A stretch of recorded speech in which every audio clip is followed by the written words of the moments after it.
Total form जो भरे गए वो 4,65,000 फॉर्म है और ये जो नंबर है ना भाई, ये पिछले साल के कंपैरिजन में कम है। पिछले साल 4,83,000 फॉर्म भरे गए थे। 2024 में पेपर बहुत पोस्टपोन्ड हुआ था, लेट हो गया था। हो सकता है 2023 वाली चीजें रिपीट हो। जिस बच्चे का एग्जाम अच्छा हुआ है या खराब हुआ है, डीडीए जेईई ने एक पहले ही बॉम्ब फोड़ चुका है, जो आपका एग्जामिनेशन शेड्यूल दे चुका है। कैलकुलेटर जो दिया गया है उसका उपयोग कर ही नहीं सकते, उसमें ऐसा डेटा आ रहा है। तो वो टफ था, वो ट्रैप था एग्जाम में। फर्स्ट टाइम कैलकुलेटर इन CBT 1 जैसा कि हमने बताया, जिसके वजह से मोर न्यूमेरिकल आस्क, यस न्यूमेरिकल आया है। बाकी सब्जेक्ट से भी क्वेश्चंस पूछे गए हैं, बट ऐसा नहीं है कि क्वेश्चन बहुत ज्यादा टफ थे। Hello everyone and welcome to engineers वाला। एसएससी जेईई 2025 4 दिन में कंप्लीट हुआ है एंड फाइनली मुझे पूरी उम्मीद है कि आप इस एग्जाम में एब्सेंट तो बिल्कुल नहीं हुए होंगे। आपने अगर एग्जाम दिया होगा तो एडीक्यूटी ने अपने कुछ अतरंगी रंग इसके अंदर दिखाए। आपको काफी चीजें अनएक्सपेक्टेड इस एग्जाम में देखने को मिली है। लेकिन ओवरऑल अगर मैं बात करूं, जिस बच्चे से बात करूं सिविल इंजीनियरिंग में, मैं बता सकता हूं, बाकी इलेक्ट्रिकल और मैकेनिकल की सर आपसे बात करेंगे, बच्चा खुश है।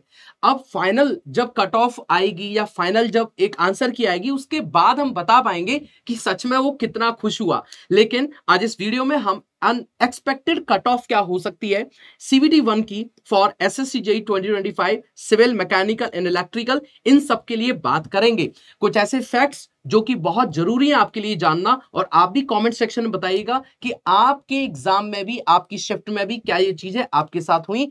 और ये जो एनालिसिस है ये आपके पास वन स्टॉप एनालिसिस है, इसके बाद आपको कोई वीडियो देखने की आवश्यकता नहीं पड़ेगी। वीडियो की शुरुआत करते हैं। चलिए देखो, सबसे पहले तो एक चीज हम लोग डिस्कस कर लेते हैं। हम आप लोगों को यहाँ पे ये बताएंगे कि क्वेश्चन का किस टाइप के क्वेश्चंस थे। डे 1, डे 2, डे 3, डे 4 में हर एक सब्जेक्ट में लेवल क्या था।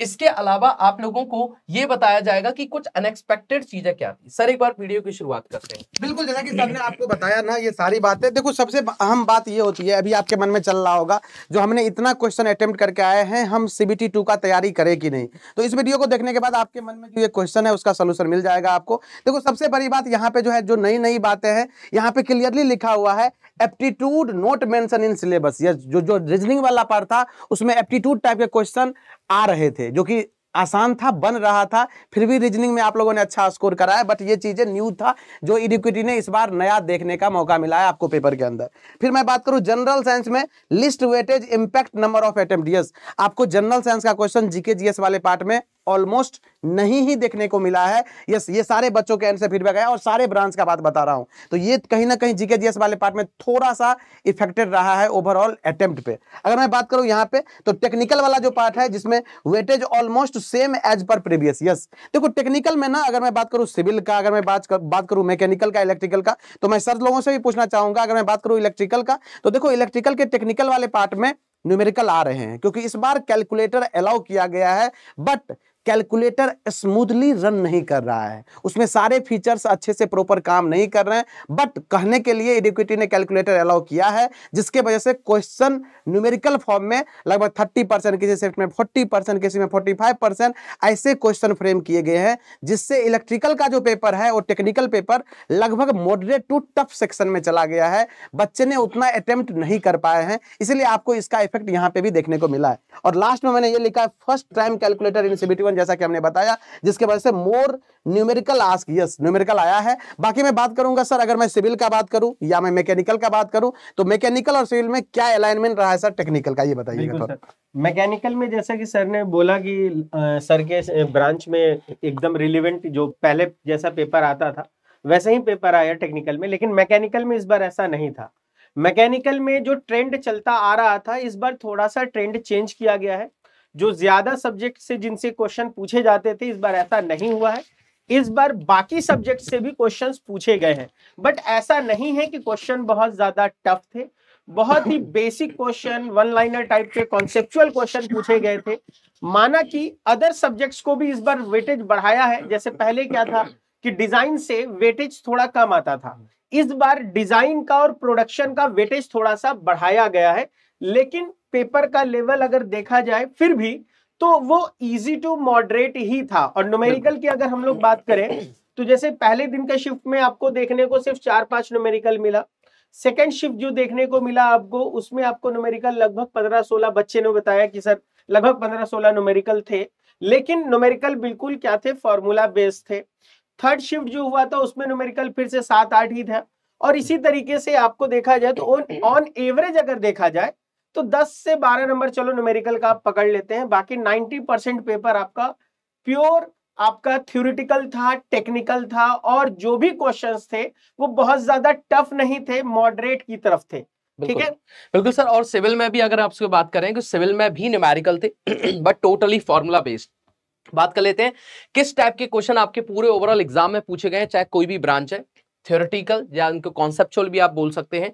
दूसरा, वन लाइनर क्वेश्चंस काफी ज्यादा थे भाई, सिविल में तो काफी ज्यादा पूछे गए, इनफैक्ट बाकी ब्रांचेस में भी ऐसा ही था जब स्टूडेंट से बात की गई। और न्यूमेरिकल, क्योंकि आपको बताया ना कि कैलकुलेटर अनएक्सपेक्टेड ना, मुझे क्या लग रहा है कि अगर आप ऑफिशियल नोटिफिकेशन देखोगे ना एसएससी जेई का, तो उसमें ना इतना कंफ्यूजिंग तरीके से लिखा हुआ है कि सीबीटी ये नहीं बता रखा कि सीबीटी 1 में अलाउड हो गया, सीबीटी 2 में, उसमें सिर्फ लिखा हुआ है कैलकुलेटर या virtual calculator will be allowed. ठीक है, बहुत सारे बच्चे पूछते भी हैं कि सर कैलकुलेटर सीबीटी 1 में भी होगा क्या। तो मुझे लगता है एडिक्विटी पहली बार एसएससी जेई का एग्जाम करा रही है और वो भी कंफ्यूज होकर के सीबीटी 1 में कैलकुलेटर उसने डाल दिया है। तो अब बात करेंगे आगे, लेकिन सीबीटी 2 में तो कैलकुलेटर पहले भी अलाउड था, अभी भी अलाउड होगा। ठीक है, मैं एक बार सिविल की बात कर लेता हूं। डे 1 में आपके पास रीजनिंग चारों ही दिन में इजी आई है, आप देख सकते हैं, easy easy easy and easy, चारों ही शिफ्ट में इजी आई है। एप्टीट्यूड आया तो है, लेकिन बच्चा शिकायत इसलिए नहीं करा क्योंकि उससे क्वेश्चंस बन रहे हैं। ठीक है, और अटेम्प्ट बताऊं आपको, 48-49 तक बच्चों का एक इजीली अटेम्प्ट रहा है। Next is GK. भैया इस बार जीके में रुला दिया बच्चों को। रीजन क्या है, बच्चा सोच के जाता है कि मेरा तो जीके जनरल साइंस वाला पोर्शन है, उसमें मैं मार्क्स लेके जाऊंगा कैसे भी करके, लेकिन वो जीएस वाला पोर्शन दिखा ही नहीं उसको। कई सारे पार्ट्स में तो, जैसे मेरी कल बात हो रही थी, अब तो ये रियल जब आंसर की आएगी तभी पता चलेगा, लेकिन कल मेरी बात हो रही थी डे 3 पे, तो परसों, तो उसमें अगर बात करूं तो एक भी क्वेश्चन जीएस का नहीं था। तो ऐसा हो सकता है कि आपको ना दिखाई दिया हो, या हो सकता है सच में कोई भी क्वेश्चन जीएस का ना हो। लेकिन टेक्निकल की बात करें, अच्छा जीएस एंड जीके तीनों चारों दिनों में आपका मॉडरेट लेवल का रहा है। इसका मतलब बच्चों का स्कोर इसमें कम रहा है, इसलिए ओवरऑल जो अटेम्प्ट है वो थोड़े से कम हो गए बच्चों के। ठीक है, तो आपको लग रहा है ना कि ओवरऑल पेपर इजी लग रहा है टेक्निकल देख के, तो कट ऑफ बहुत ज्यादा आपके पास ज्यादा चली जाएगी, ऐसा कुछ नहीं है। आप ओवरऑल जब पेपर को घूम के देखेंगे तो अभी जो एक्सपेक्टेड कट ऑफ है उसके बारे में बात करेंगे। देखो, जो अगर टेक्निकल की बात करें तो इजी टू मॉडरेट रहा है चारों ही शिफ्ट के अंदर। शुरुआत के दिन में बच्चे को पहले दिन लगा कि सब्जेक्ट का वेटेज थोड़ा ऊपर नीचे हो गया है, लेकिन फिर वो थोड़ा कंफर्टेबल हुआ। पहले दिन वाले को लगता ही ऐसा, लेकिन फिर बच्चा जब कंफर्टेबल हुआ तो बाकी के 3 दिन में ना उसको इजी टू मॉडरेट लगा। टेक्निकल में बच्चे की कोई शिकायत नहीं है, वो कह रहा है कि वेटेज सेम प्रीवियस ईयर जैसा ही है, कैलकुलेटर अलाउड है। इनफैक्ट कई सारे क्वेश्चन तो ऐसे हैं सिविल में जिनमें डेटा भी दिया हुआ है और उसी में से क्वेश्चन पूछा है, डेटा से कॉपी पेस्ट करके आंसर पे टिक मारना है, बस ऐसा है। आरसीसी के सब्जेक्ट में आप भी रिलेट कर पाएंगे जो सिविल वाले बच्चे हैं।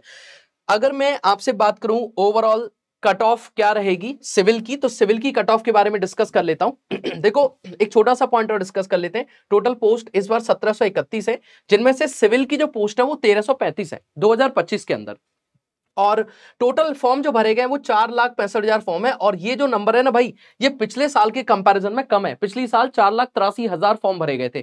ठीक है, अटेम्प्ट जो स्टूडेंट अपीयर्ड होते हैं एग्जाम में वो तो लगभग 60 से 70 होते हैं। सिविल की मैंने कट ऑफ प्रीवियस ईयर जो कट ऑफ थी उसको ध्यान में रखते हुए बनाई है। दूसरी चीज, जो प्रीवियस ईयर कट ऑफ थी मैं उसके ऊपर भी बात कर लेता हूं सिविल की। प्रीवियस ईयर 2024 की जो सीबीडी 1 की कट ऑफ थी वो 122 अनरिजर्व्ड कैटेगरी की, ईडब्ल्यूएस की 109, ओबीसी की 116 थी। अभी भी कट ऑफ ऑलमोस्ट सिमिलर ही रहेगी, क्योंकि पिछली साल अगर बात करें तो टेक्निकल का जो पेपर था वो इस साल के कंपैरिजन में बेहतर था, अच्छा था, मॉडरेट लेवल का था। इस बार पेपर टेक्निकल का थोड़ा सा आसान हो गया है, लेकिन वहीं पे जीएस जो है वो एक स्टेप ऊपर चला गया है, थोड़ा सा मॉडरेट टू टफ लेवल पे चला गया है।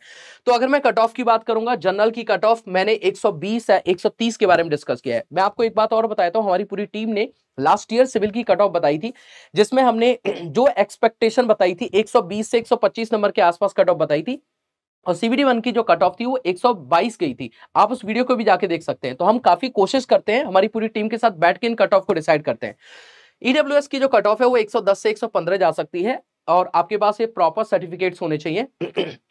ओबीसी की जो कट ऑफ है वो 115 से 120 जा सकती है, जिनमें लगभग 10 नंबर का आपके पास डिफरेंस था लास्ट ईयर भी, और ईडब्ल्यूएस में 5 से 6 नंबर का डिफरेंस था। और एससी की कट ऑफ 105 से 110 जा सकती है, एसटी की कट ऑफ 100 से 105 नंबर जा सकती है। ये मेरे एक्सपेक्टेशंस है, ऐसा होना चाहिए। अगर आपके अटेम्प्ट कितने आ रहे हैं, क्वेश्चन आपने कितने अटेम्प्ट किए और आपके मार्क्स कितने बन सकते हैं, एक्यूरेसी कैसी रही, कमेंट सेक्शन में जरूर बताइएगा। अब हम लोग बात कर लेते हैं इलेक्ट्रिकल एंड मैकेनिकल के बारे में। बिल्कुल, जैसा कि सर ने आपको सिविल का बता दिया। अब अगर मैं बात करूं तो इलेक्ट्रिकल मैकेनिकल, आपको एक बात समझना पड़ेगा। जैसा कि यह टेबल बना हुआ है ना, तो अगर मैं देख लूं यहाँ पे मैकेनिकल का भी और इलेक्ट्रिकल का भी देखो, तो देखो यही 4 जो शिफ्ट दिख रहा है आपको, डे 1, डे 2, डे 3, डे 4। आप अगर देखोगे तो देखो रीजनिंग सबसे बन चुका है, थोड़ा बहुत चेंजेस के बाद बन रहा है, तो इजी लगा है सारे बच्चों ने। जैसा कि सर ने बताया 48, 46, 49, 50 भी अटेम्प्ट करके आए हैं। बाकी अगर मैं बात करूं जीके जीएस वाला पार्ट, तो वही जो जनरल साइंस वाला पार्ट मिसिंग है, स्पोर्ट्स से ज्यादा क्वेश्चन पूछ रहे हैं। यस, तो थोड़ा सा मॉडरेट की तरफ गया है, इसलिए आपको दिख रहा होगा यहाँ पे भी मॉडरेट मॉडरेट मॉडरेट मॉडरेट ही चल रहा है। यहाँ पे भी देखोगे तो मॉडरेट ही चल रहा है। लेकिन अगर मैं टेक्निकल का बात करूँ, इलेक्ट्रिकल का, तो देखो यहाँ पे मॉडरेट लिखा है, मॉडरेट लिखा है, मॉडरेट और मॉडरेट लिखा है। ऐसा इसीलिए लिखा है गया है क्योंकि न्यूमेरिकल का वेटेज ज्यादा है। अगर मैं पहले दिन का बात करूं तो लगभग 25 से 30 बच्चे बता रहे हैं। अब एग्जैक्ट तो जब पेपर आएगा, रिस्पॉन्स शीट आएगा, तभी पता चलेगा। दूसरे दिन और बढ़ गया है, ये बोल रहा है सर 35 से 40 हो गया। तीसरे दिन तो और बढ़ चुका था, और आज के जो पेपर है उसमें और भी बढ़ रहा है, मतलब लास्ट जो शिफ्ट हुआ है उसमें और भी बढ़ रहा है। तो ये चीजें जो है ना, न्यूमेरिकल भर भर के पूछा गया है। और न्यूमेरिकल ऐसा नहीं था जो बहुत टफ न्यूमेरिकल था, न्यूमेरिकल बहुत आसान न्यूमेरिकल भी था। यस, जो put the formula get the answer वाला भी है। यस, कुछ न्यूमेरिकल अच्छे हैं जो कि कैलकुलेटर जो दिया गया है उसका उपयोग कर ही नहीं सकते, उसमें ऐसा डेटा आ रहा है। तो वो टफ था, वो ट्रैप था एग्जाम में। उसमें जो बच्चे फंसे हैं वो एग्जाम में अच्छा करके नहीं भी आए हैं। इसीलिए मैं इसको मॉडरेट में रखा हूं, मॉडरेट की कैटेगरी में रखा हूं इस पेपर को, क्योंकि यहाँ पे जो बच्चे एक्यूरेसी पे ध्यान दिए होंगे वही पेपर में अच्छा स्कोर करेंगे। तो अगर मैं देखूं इस सारे चीजों को, ऐसे ही मैं बात कर लूं मैकेनिकल का, तो सर मैकेनिकल का एक बार इसको कंक्लूड कर दीजिए सर। सर मैकेनिकल में भी रीजनिंग की जहां तक बात हुई तो सारे बच्चों ने कहा कि सर रीजनिंग बहुत आसान है। मोस्ट ऑफ द स्टूडेंट ने बोला कि सर मोर देन 45 मार्क्स का उन्होंने अटेम्प्ट किया है, तो इसलिए उसको इजी में रखा गया है। और जीके जीएस भी बच्चे कह रहे थे कि सर ये बहुत इजी तो नहीं कहेंगे, क्योंकि बहुत सारा जीके जीएस वाला जो पोर्शन था, साइंस वाला पोर्शन था, नहीं था। तो उन्होंने कहा कि सर लगभग हम लोगों ने 30 to 35 के आसपास ही कर पाए हैं, उससे ज्यादा हम लोग नहीं कर पाए, इसलिए हम लोग उसको मॉडरेट के कैटेगरी में रख रहे हैं। लेकिन अगर टेक्निकल की बात करें हम लोग, तो टेक्निकल इजी टू मॉडरेट था। अगर आप देखेंगे तो एफएम है, और आपको बाकी जो सब्जेक्ट्स है, एफएम का वैसे ही 20-25 नंबर का वेटेज था और क्वेश्चन इजी ही थे, तो आपको इजी टू मॉडरेट में रखा गया। और चारों शिफ्ट में एक ही तरीके का था पैटर्न, तो ये आपका पूरा का पूरा एग्जाम पैटर्न था। अब अगर चलें सर कट ऑफ पे, तो सबसे बड़ी बात आप एक बात समझिएगा, अगर जो भी बच्चा यहाँ पे मैकेनिकल के है, इलेक्ट्रिकल का है, देखो बेटा टोटल जो कट ऑफ बनेगा ना आपका, दोनों को एक जगह कंपैरिजन करके रखा जाता है, कंबाइंड बनता है। नॉर्मलाइजेशन जो होगा ना आपका, सिविल का तो अलग होगा, लेकिन इलेक्ट्रिकल और मैकेनिकल का एक ही कट ऑफ बनता है। कितना था लास्ट ईयर, अगर मैं ले चलूं आपको, जैसा कि सर ने आपको सिविल का दिखाया, मैं दिखा देता हूं। देखो इलेक्ट्रिकल मैकेनिकल का, तो देखो इलेक्ट्रिकल मैकेनिकल का कट ऑफ देखोगे तो अगर मैं देखूं यहाँ पे यूआर का तो 132.06 है। फिर मैं ईडब्ल्यूएस का देखूं तो देखो 120 दिया गया है, ओबीसी का देखूं तो 131 दिया गया है, एससी का देखूं तो 112 दिया गया है, एसटी का देखूं तो 101 दिया गया है। ये टोटल कट ऑफ, बाकी कैटेगरी का भी देखो, ओएच एचएच का भी देख सकते हो। अगर मैं ऐसे शिफ्ट करूं सर, इस बार क्या कट ऑफ रहने वाला है, अगर मैं मैकेनिकल का बात करूं या इलेक्ट्रिकल का बात करूं,